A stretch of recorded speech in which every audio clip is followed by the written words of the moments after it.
อันนี้กำลังซ่อมบ้านอันนี้ซ่อมนักเลยนี่นะมันใหญ่กว่ามันนี่นะใหญ่กว่าหมูกลายเป็นซ่อมนักอันนี้โตซ้ำห้องเนี่ยนะแม่ลูกอ่อน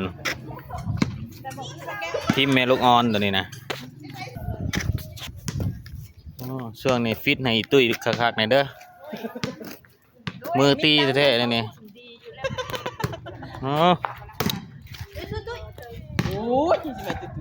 ตัวตึงนี่นี่เนาะ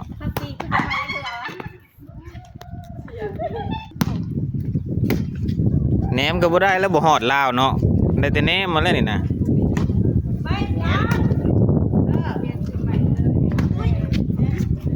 แฮงเปลี่ยนชื่อให้เป็นตะกินขึ้นขมื้อเนาะแหนมหวานเนาะแหนม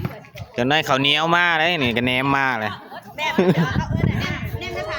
ซื้อแล้วนะแม่มซื้อแม่มมาเปลี่ยนให้เป็นแหนมจนได้ข้าวเหนียวมาน่ะกินได้แล้วนี่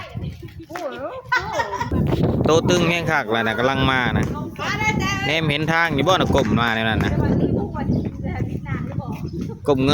ยย่างๆเพื่อสิฮอดเดินก็บ่ง่ายนั่นน่ะเบิ่งจากสายตานี่ก็ถือว่าโอ้ยากเต๋อเพื่อสิย่างฮอดเนี่ยเฮ็ดตาฮิปมีบีอยู่